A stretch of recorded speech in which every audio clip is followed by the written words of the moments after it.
Dashcam review tayo ngayon guys. Ang re-review natin ay from DDPi Dual Channel Dashcam.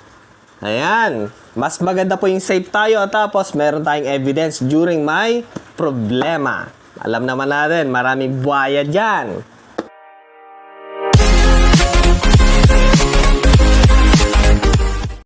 So dito sa kanilang shop guys ay pwede kayo mamili kung dashcam only or meron siyang kasamang memory card na 32GB, 64GB or 128GB. So dito sample lang naman kaya 32GB.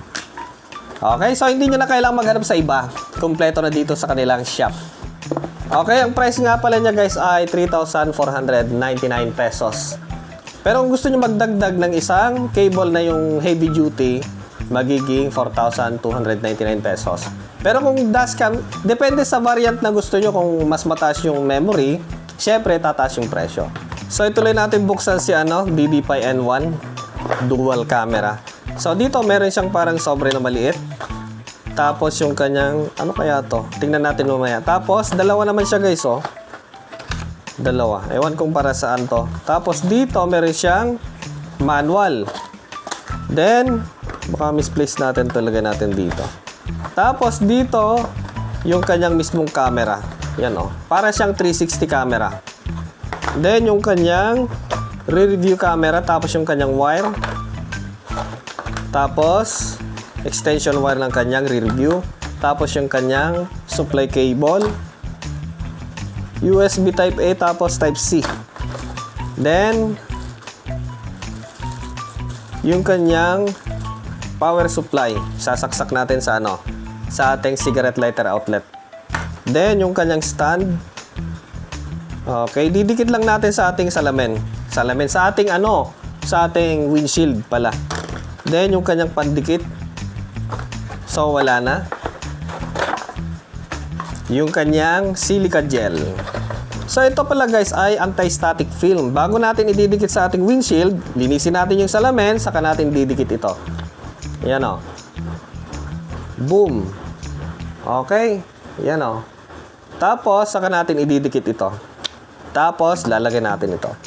Okay. Anti-static daw siya. Tapos, yung panglikod na camera.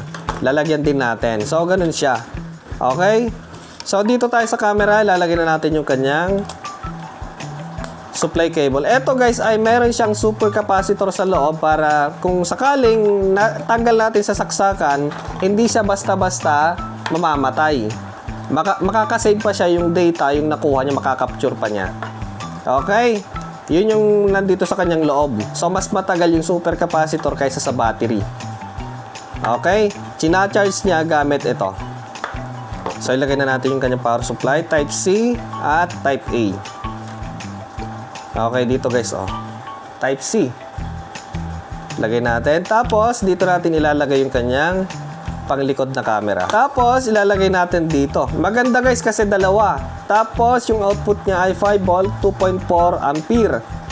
Pwede siya sa 12 at 24 volt DC, 1.5 ampere. Okay, tapos, dalawa yung kanyang output. So, magcha-charge tayo ng cellphone, meron pang isa. Yan. So, wala naman tayong sasakyan. Ganyan na muna. Review lang naman eh. Saka na pag may sasakyan tayo. Tapos, dito natin lalagay ito. Mahaba to guys, Meron siyang strap. Hindi ko nakakalasel para maganda. Abot na abot hanggang sa likod ng sasakyan natin. Okay? Siya nga pala guys. Eto. Para makita natin yung ating na-capture na video, meron naman siyang memory card. Pwede naman nating ipasa yung video via Wi-Fi. So, i-download lang natin yung DDPi app sa ating cellphone tapos i-connect natin via Wi-Fi. Tapos, pwede na natin makita na live yung mga nangyayari sa kanyang camera. Tapos, pwede pa natin i-download dito. O kaya, gamit itong memory card, pwede natin i-download sa ating laptop syempre. Tapos, isaksak natin ito dito sa mas maliit. Yun. Tapos, tanggalin natin yung kanyang takip sa kanyang camera. Yun Boom. Yun. Ganon ang kanyang orientation. Tapos, maririnig nyo, mag-click, maglalak siya. Then, cover. Yun. Okay. Dito yung kanyang speaker. Tapos may mga ventilation siya dito sa taas at baba. Saksak natin.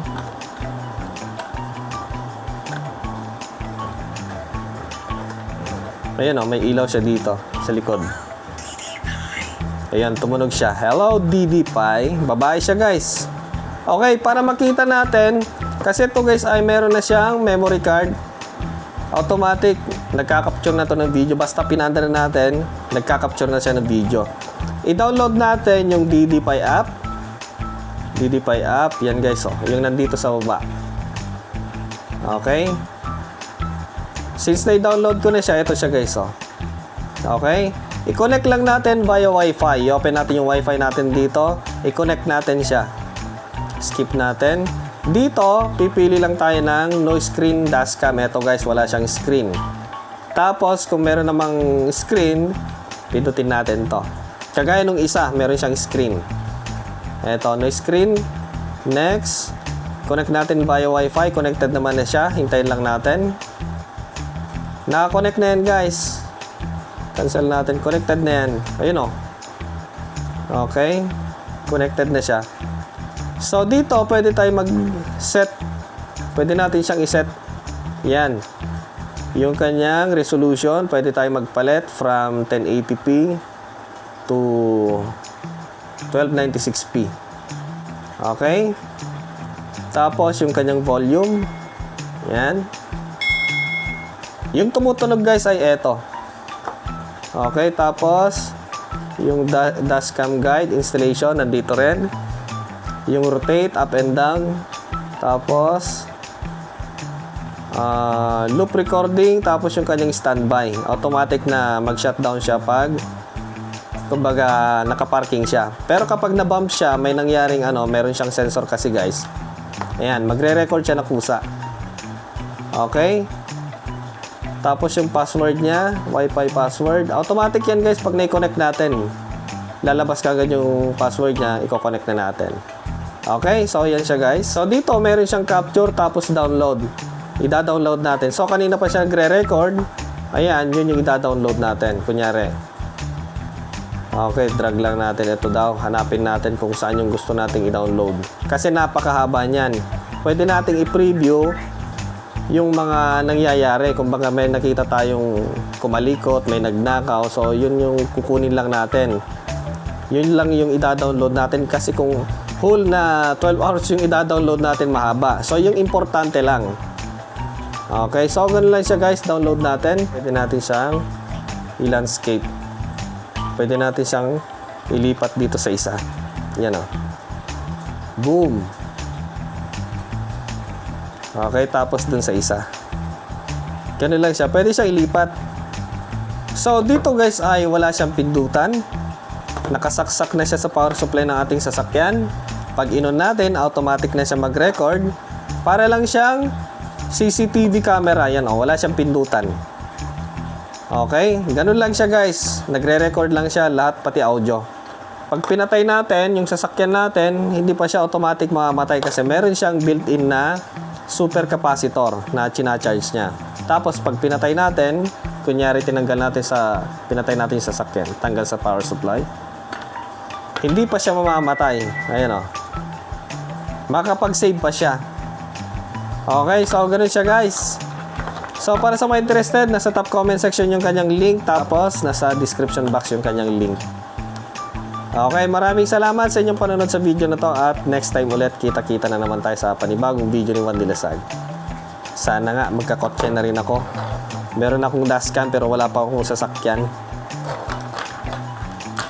Saklap naman.